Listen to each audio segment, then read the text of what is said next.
నమస్తే Vishwas TV news కి స్వాగతం. ముందుగా ముఖ్యాంశాలు. మధ్యప్రదేశ్ లాకర్ను తాకకుండా కాంగ్రెస్ అవినీతి మరియు దోపిడీని ఆపడానికి ఈ ఎన్నికలు. బేతుల్లో ప్రధాని మోదీ. బీజేపీ పాలిత మధ్యప్రదేశ్పై రాహుల్ గాంధీ ఆరోపణ.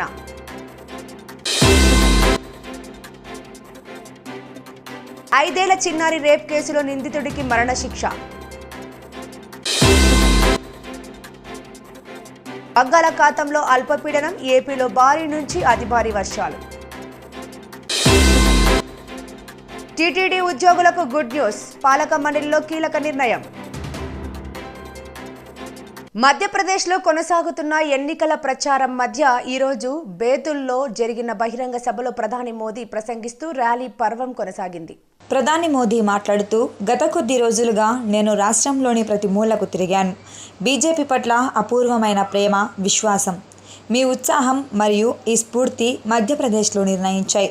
ఫిర్ ఏక్ బార్ భాజపా సర్కార్ చరిత్ర సృష్టించేందుకు మధ్యప్రదేశ్ ప్రజలు నవంబర్ 17న తమ ఇళ్ల నుంచి బయటకు వస్తారు.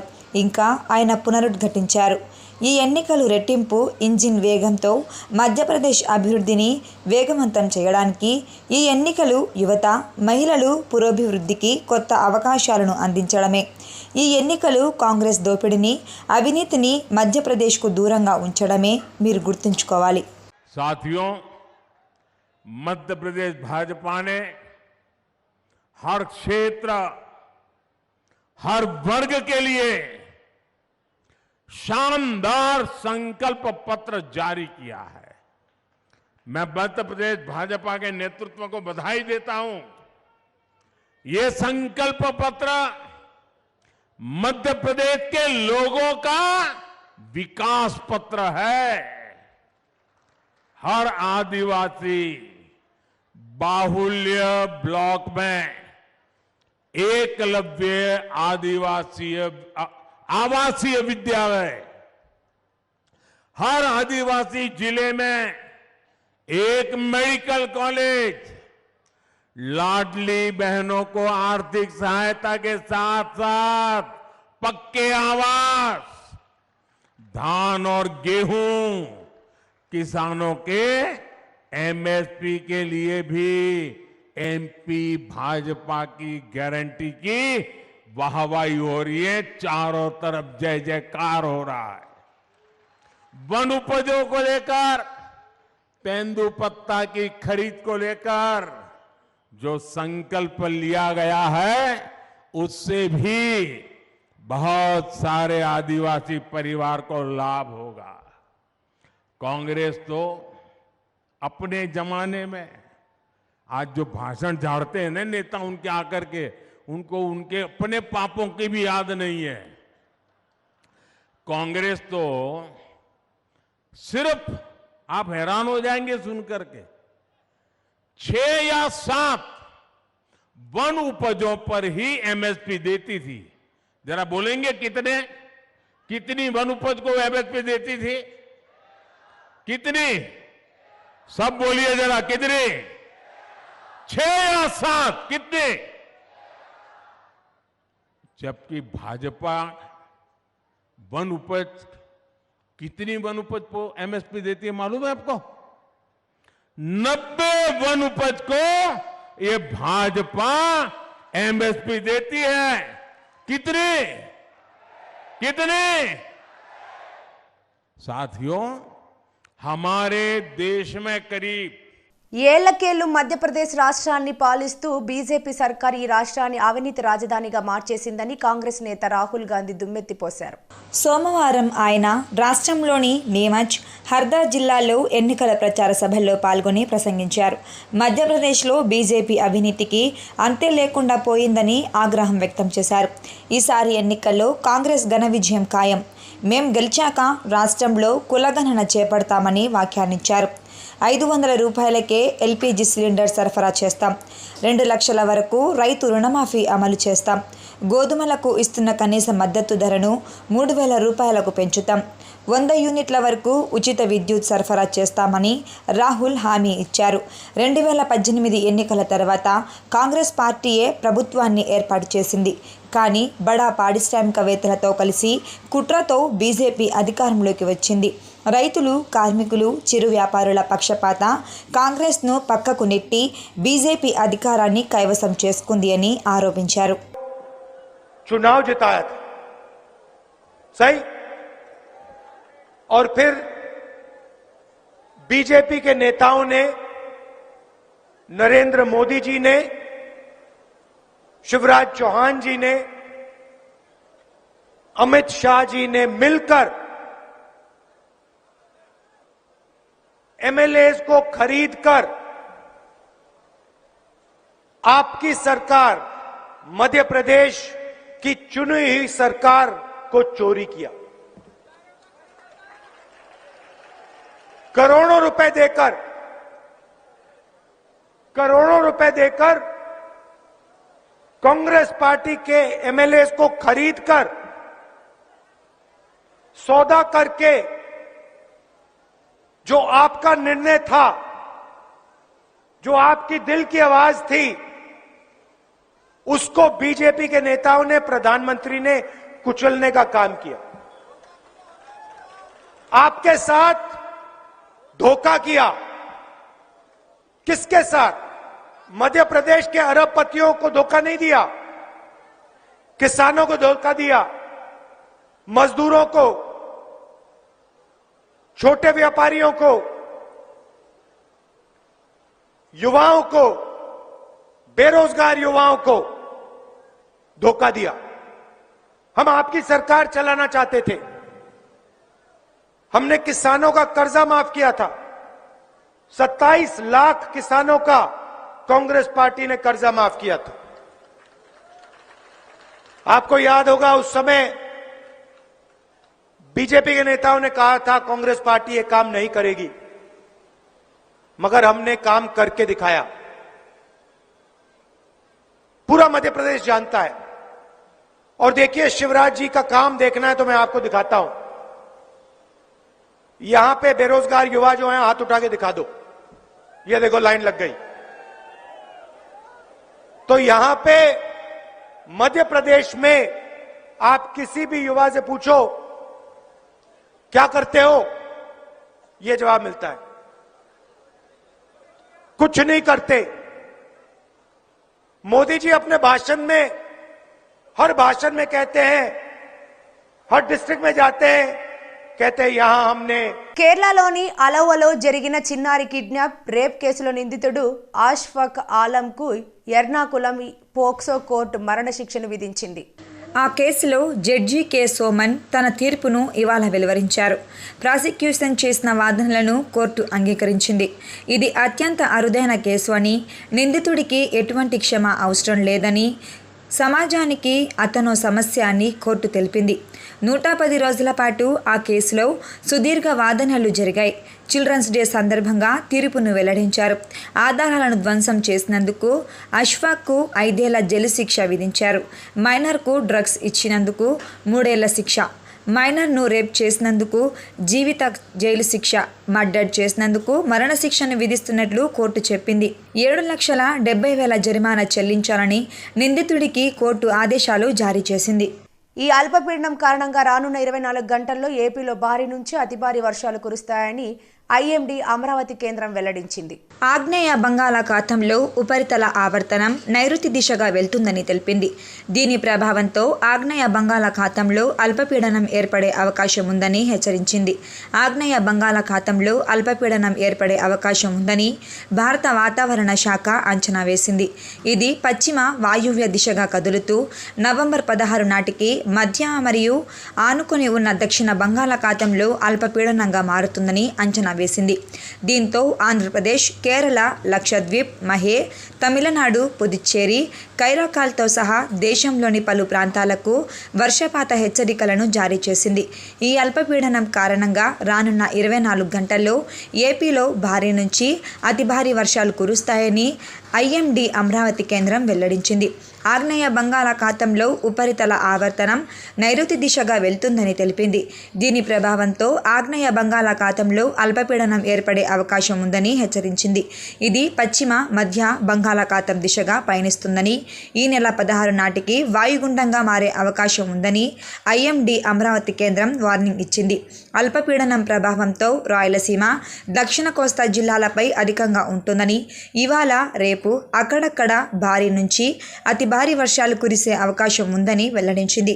మిగతా ప్రాంతాల్లో తేలికపాటి నుంచి మోస్తరు వర్షాలు కురుస్తాయని తెలిపింది. అల్పపీడన ప్రాంతం ఏర్పడటంతో మత్స్యకారులు సముద్రం మీదకు వేటకు వెళ్లవద్దని హెచ్చరిక జారీ చేశారు.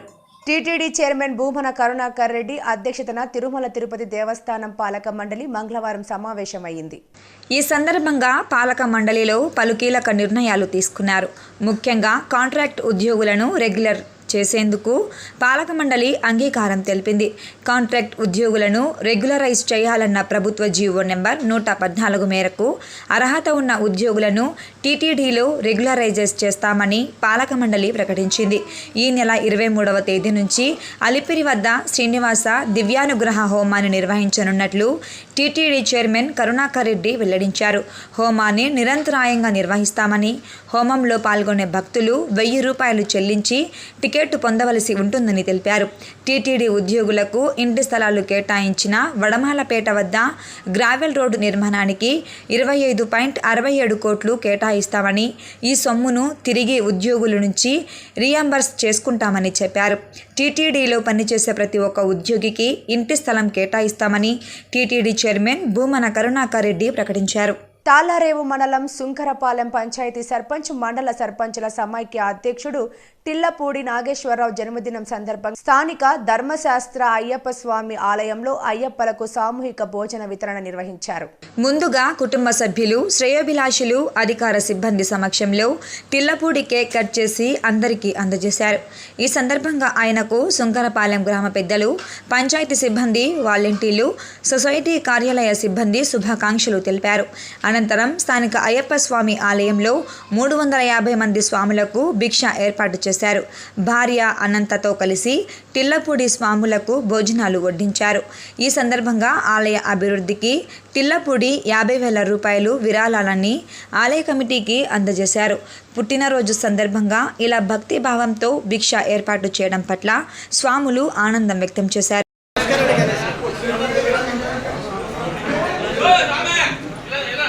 శ్రీపీఠం పరిపూర్ణానంద స్వామీజీ శ్రీపీఠం గోశాల ఆవరణలో మీడియా సమావేశం ఏర్పాటు చేశారు. ఈ సందర్భంగా పరిపూర్ణానంద మాట్లాడుతూ భారతదేశ చరిత్రలో ఇప్పటి వరకు జరగని మహాశక్తి యాగం ఏర్పాట్లు కాకినాడ శ్రీపీఠం కేంద్రంగా రేపటి నుండి నెల రోజుల పాటు జరుగుతుంది. పవిత్రమైన కార్తీక మాసంలో ఈ యాగం చేయడం మన అదృష్టమన్నారు. 100 కోట్ల కుంకుమార్చన అనేది ఇప్పటి వరకు ఎక్కడా జరగలేదు. ఒకే చోట 12 నుండి 15,000 మంది మహిళలు కుంకుమ పూజ చేయడానికి ఏర్పాట్లు జరుగుతున్నాయి. కుంకుమ పూజ అనంతరం అన్నదానానికి కూడా ఏర్పాట్లు చేస్తున్నాం. బగలాముఖి అమ్మవారి అనుష్ఠానం భారతదేశంలో ఇప్పటి వరకు ఎక్కడా జరగలేదు. ఇది భారతదేశంలో ఒక మైలురాయి. అతిరుద్ర యాగం కూడా జరుగుతుంది. మహా నక్షత్ర శాంతి కూడా జరుగుతుంది అని ప్రతిరోజు సాయంత్రం 1 కోటి దీపాలతో పార్వతీ పరమేశ్వరులకు హారతి ఇవ్వడం జరుగుతుంది. ఈ యాగం దేశం కోసమో శ్రీపీఠం కోసమో కాదు, కేవలం అమ్మవారి మహాశక్తి జాగరణ కోసమే. కోవిడ్ లాంటి మహాప్రళయాలు వచ్చినప్పుడు, మానవ ప్రయత్నం విఫలమైనప్పుడు అతీంద్రమైన అమ్మవారి అనుగ్రహం ఏమైనా మానవాళికి ఉపయోగపడుతుందనే ఆశతోనే ఈ యాగం చేస్తున్నాం. మీరంతా మీదిగా భావించి ఈ కార్యక్రమంలో పాల్గొనాలని కోరుతున్నానని స్వామీజీ అన్నారు.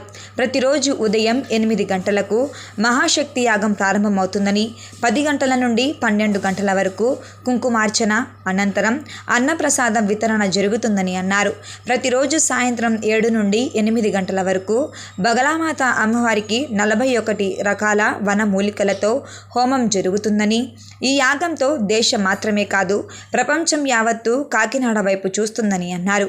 రేపు సాయంత్రం 4 గంటలకు అయ్యప్ప స్వామి గుడి నుండి 2 టౌన్ వరకు ఉత్సవ మూర్తులు ఊరేగింపు జరుగుతుందని పరిపూర్ణానంద సరస్వతి స్వామి మీడియాకు వెల్లడించారు. దాని మీదనే మనం ఆధారపడాలి. ఇంకా వేరే గత్యంతరం లేనటువంటి పరిస్థితి ప్రపంచానికి. కానీ మన మహర్షులు కనిపెట్టినటువంటి ఈ పరంపరలో ఈ మహాశక్తి యాగం అనేటువంటిది ఒక్కటి బహుశా ఈ భూమి మీద మనుషులకి ఏమైనా ఒక ఉపాయం అవుతుందేమో, అమ్మవారి యొక్క అనుగ్రహంతో మంచి జరుగుతుందేమో అనేటువంటి ఒక లోపల ఆ తపన నుంచి పుట్టింది ఈ మహాశక్తి యాగం. అందుకే దీనికి ఈ 3 ప్రధానమైన నియమాలు. ఒకటి, 30 రోజుల పాటు నిరాహారంగా కూర్చోవడం. రెండోది, ఎవ్వరి మీద ఆధారపడకుండా ఆ దైవం మీదనే భారం వేసి మొత్తం దైవమే నిర్వహించాలి, అదే మనుషుల్ని పంపాలి, అదే మనుషులు రావాలి. నేను ఎవరిని, నాకు పక్కనున్న వాళ్ళకు కూడా మీరు ఇలా చెయ్యండి అని ఎవరిని అడగలేదు. మరి ఎవరి కైండ్ నేను ఎప్పుడు ఎవరిని అడగలేదు. ఈ విషయంగా నేను ఎప్పుడు చేజార్చలేదు, ఎవరికి నేను చెప్పలేదు. ఎవరికి వాళ్ళే వచ్చి ఇది జరగాలి, ఇది స్వామీజీ సంకల్పము, మనం అందరం దీంట్లో భాగస్వాములు అవ్వాలని ఎవరికి వాళ్ళు సమకూర్చుకుంటూ వాళ్ళు ఏర్పాట్లు చేసుకుంటూ వెళ్తున్నారు. ఇలాంటి ఈ యాగానికి ప్రధానంగా అమ్మవారి యొక్క విధానంలో, బగళాముఖి అనుష్ఠానంలో 10 లక్షల మంది భోజనం పెట్టాలి. అంటే 1 కోటి అనుష్ఠానం జరిగితే దాంట్లో 10వ వంతు అమ్మవారికి ఆహుతులు ఇవ్వాలి. అంటే 10 లక్షల ఆహుతులు ఇవ్వాలి. 10 లక్షల మంది భోజనం చేయాలి. ఊహించండి, ఒక 10 లక్షల మంది ఒక ప్రాంగణంలో ఒక నెల రోజుల పాటు భోజనం చేయడం అనేది ఎంత డబ్బు పక్కన పెట్టండి, ఎంత మంది రాత్రింబావులు దీనికి కష్టపడి ఉంటే ఇదంతా గోతులు గోతులు అసలు ఎలాగుండేదో ఇది. దాన్ని ఈ మట్టి వేసి దీన్ని లేపడానికే అది ఎంత ఏంటిది మేము ఊహించట్లేదు. అంటే మేము ఆలోచించట్లేదు, చేసుకుంటూ పోతున్నాం. ఏదైతే అది అవుతుంది, చేస్తూ పోతాం. కానీ అమ్మవారి యొక్క శక్తి ప్రతి అడుగులో మా వెనక ఎలా ఉందనంటే 100 చేతులు మా వెనక ఉండి ఆ పని నడిపిస్తున్నట్టుగా, ప్రతి పని తనంత తానుగా మేము అనుకోవడమే తడవు. ఎక్కడెక్కడి నుంచో మనుషులు వస్తున్నారు. అసలు నాకు పరిచయం లేని వాళ్ళు, అంటే నా ప్రవచనాలు వినో లేదా నా కార్యక్రమాలు చూసో లేకపోతే నాతో పరోక్షంగా నన్ను ఇష్టపడ్డ వాళ్ళు లేకపోతే నా కార్యక్రమాన్ని గ్రహించిన వాళ్ళు, వాళ్ళందరూ ఎక్కడెక్కడి నుంచో వస్తున్నారు. నేను మొదట్లోనే చెప్పాను ఆరంభంలో, దీన్ని మొన్న హైదరాబాద్లో కూడా ప్రెస్ మీట్ అప్పుడు అక్కడ బ్రోషర్స్ అక్కడే వచ్చాయి. అక్కడ భాగ్యలక్ష్మి గుడి దగ్గర పెట్టడం ఎంత కొద్దిగా ఆనవాయితీగా నడిచింది. అప్పుడు ప్రెస్ మీట్ పెట్టినప్పుడు కూడా చెప్పాను, ఇది మనిషి ఊహించుకుని సంకల్పించి చేస్తే జరగదు. మనిషి తన్ను తాను సమర్పించుకుని నువ్వే దిక్కు నువ్వే. అక్కడ ఒక పండగ ఆనవాయితీగా వస్తుంది, అదే గేదెల పండగ. తెలంగాణకు సరిహద్దుల్లో మహారాష్ట్ర నాందేడ్ జిల్లా డెగ్లోర్ పట్టణంలో ప్రతి దీపావళి పండుగ రోజు బర్రెలు అంటే గేదెలకు అలంకరణ చేసి రంగురంగులు వేసి కొమ్మలకు నెమలి పింఛన్లు కట్టి ఆ పట్టణంలో ప్రధాన ఆలయం చుట్టూ ఊరేగింపుగా ఆ గేదెలను తిప్పడం జరిగింది.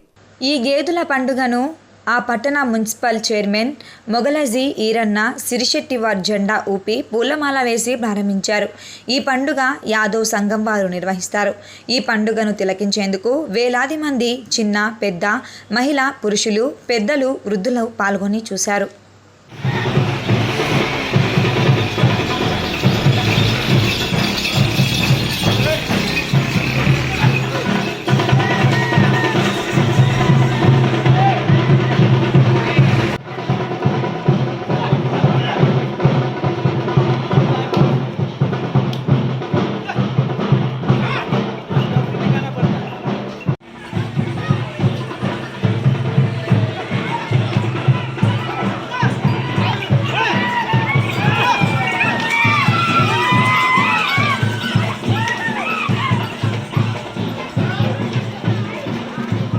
వార్తలు ముగించే ముందు ముఖ్యాంశాలు మరోసారి. మధ్యప్రదేశ్ లాకర్ను తాకకుండా కాంగ్రెస్ అవినీతి మరియు దోపిడీని ఆపడానికి ఈ ఎన్నికలు. బేతుల్లో ప్రధాని మోదీ. బీజేపీ పాలిత మధ్యప్రదేశ్పై రాహుల్ గాంధీ ఆరోపణ.